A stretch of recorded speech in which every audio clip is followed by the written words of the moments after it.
भारत को दूध और दही की गंगा बहाने वाला देश कहा जाता था, जब भारत को विश्व गुरु कहा जाता था, तब वो जो काल था वो मौर्य शासन काल था, बौद्धों का शासन काल था, भगवान गौतम बुद्ध की शिक्षाओं के अनुसार चलने वाला राजपाट था।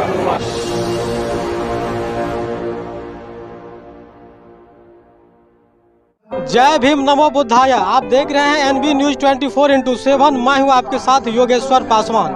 आप देख सकते हैं इस वक्त हम सुपौल जिले के भगवानपुर पंचायत में हैं और जहां बिहार प्रांतीय बौद्ध महोत्सव का कार्यक्रम रखा गया है। इस कार्यक्रम में आप देख सकते हैं कि बिहार ही नहीं, बिहार समेत नेपाल से भी दर्जनों जो हैं बौद्धिस्ट अनुयायी यहाँ पे पहुँचे हुए हैं और इस 2 दिवसीय कार्यक्रम में दूर दूर से आए हुए तमाम बौद्धिस्ट जो भी यहाँ पे मतलब अनुयायी है उनसे बात करेंगे और मिलाते हैं कि यहाँ किस तरह की व्यवस्था है। आखिर बौद्धिस्ट कार्यक्रम में दूर दूर से आए हुए जो भी यहाँ के मतलब अनुयायी हैं उन लोगों को भी दिखाते हैं। आप अंदर देख सकते हैं यहाँ किस तरह की व्यवस्था है और यहाँ पे तैयारियों में आप देख सकते हैं कि यहाँ पे खाने पीने के लिए भी एक अलग व्यवस्था की गई है।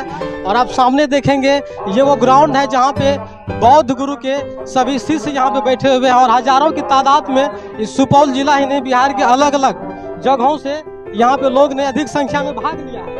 तो आइए मिलाते हैं कि आखिर इस कार्यक्रम का प्रायोजन क्या है, आखिर इस बौद्ध महासम्मेलन के माध्यम से आखिर समाजों में किस तरह की सूचना देना चाहते हैं और इस कार्यक्रम के माध्यम से आखिर हमारे जो भी अम्बेडकरवादी साथी हैं उन लोगों के लिए किस तरह की जानकारी होगी। तो आइए मिलाते हैं। क्या नाम हुआ आपका? मेरा नाम मुन्ना कुमार पासवान है।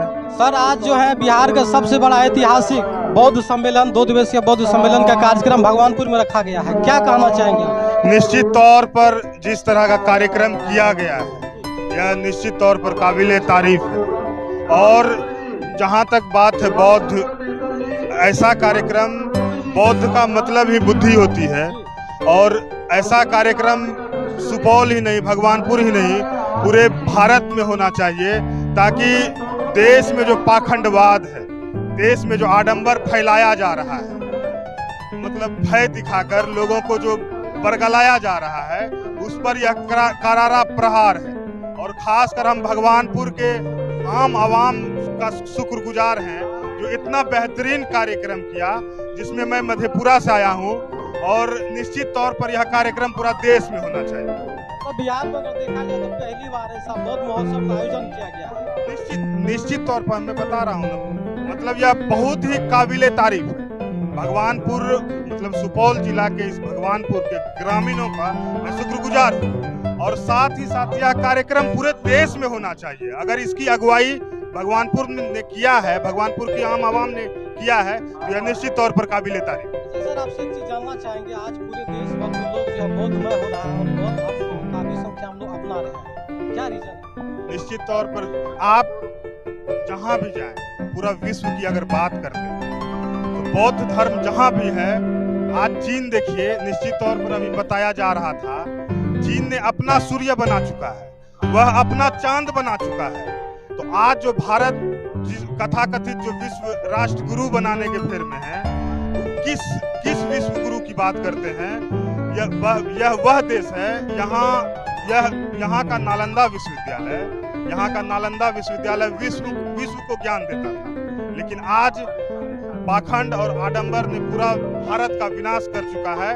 उसी पर यह करारा प्रहार है और भगवानपुर के आम आवाम का हम शुक्रगुजार हैं जो इतना बेहतरीन कार्यक्रम किया। और बुद्ध का मतलब ही बुद्धि होता है और जिस इंसान में बुद्धि नहीं होगा वह समझ लीजिए वह जानवर के समान। हमारे समाज में आज भी पाखंडवाद, अंधविश्वास मतलब चरम बिल्कुल है। पाखंड मतलब फैलाया जा रहा है, पाखंड आम आवाम के सामने फैलाया जा रहा है, भय भूत प्रेत दिखाया जा रहा है, जबकि ऐसा कुछ है नहीं। आगे आइए देखिए और भी आगे व्यवस्था दिखाते हैं, क्योंकि हमारे मूल निवासी के जो भी महापुरुष रहे थे उनके भी यहाँ पे अनेक तरह के पुस्तक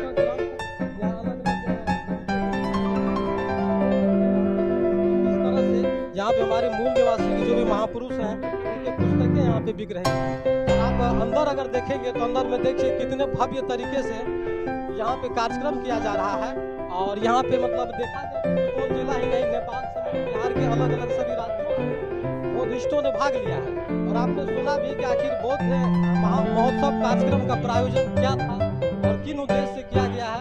देखिए यहाँ पे राष्ट्रीय बौद्ध महासम्मेलन को लेकर काफी अंदर में क्या किस तरह की तैयारियां चल रही है।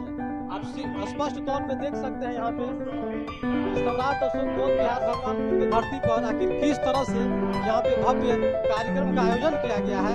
आज इस कार्यक्रम के माध्यम से यहाँ पे दर्जनों लोग जो बौद्ध की दीक्षा भी लेंगे और यहाँ पे आकर के महापुरुषों की भावनाओं उनके विचारों को सुन रहे हैं। सर, आज यहाँ राष्ट्रीय बौद्ध सम्मेलन हुआ, इनके संबंध में क्या कहना चाहेंगे आप? देखिए, राष्ट्रीय बौद्ध महासभा के तत्वावधान में ये 2 दिन का बौद्ध धर्म महोत्सव आयोजित किया गया। तो मैं सबसे पहले तो आयोजक साथियों को और जिन्होंने भी इस महोत्सव में भाग लिया है, धन का सहयोग किया, उन सबका धन्यवाद ज्ञापन करना चाहता हूँ। दूसरा, मैं अपील करना चाहता हूँ कि हमारा देश कभी सोने की चिड़िया था, हमारा देश कभी विश्व गुरु था, लेकिन ऐसा भाषण देने वाले लोग कभी ये तारीख नहीं बताते, वो समय नहीं बताते कि वो समय कौन सा था। तो हम ऐसे सम्मेलन करके, इस किस्म के कार्यक्रम करके भारत के 140 करोड़ लोगों को ये बताना चाहते हैं कि जब देश को सोने की चिड़िया कहा जाता था, भारत को दूध और दही की गंगा बहाने वाला देश कहा जाता था, जब भारत को विश्व गुरु कहा जाता था, तब वो जो काल था वो मौर्य शासन काल था, बौद्धों का शासन काल था, भगवान गौतम बुद्ध की शिक्षाओं के अनुसार चलने वाला राजपाट था, राजाएं थे।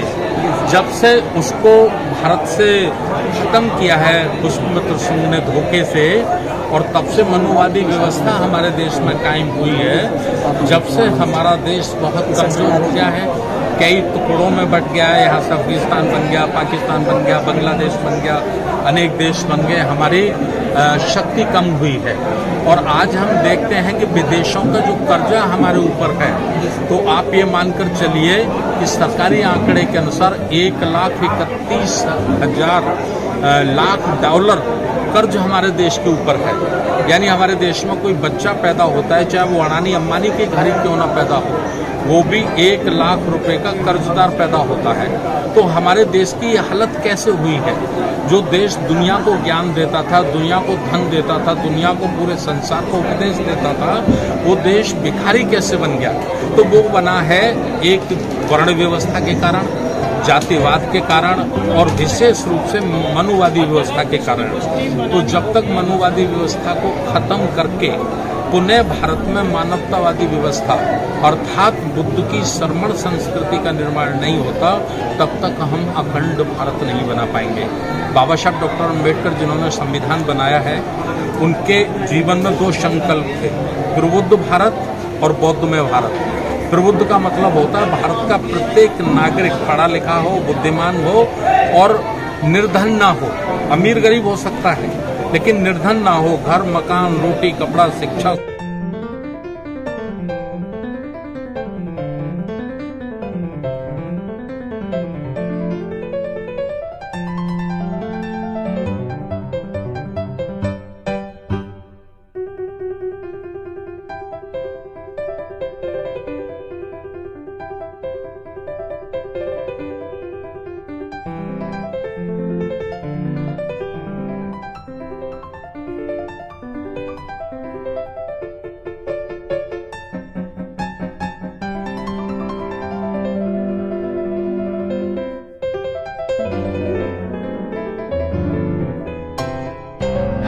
धर्मों के माय से अब नहीं मटिया के पूर्व। तो इस ढंग से अंधविश्वास आज हमारे समाज को थोड़ा माचित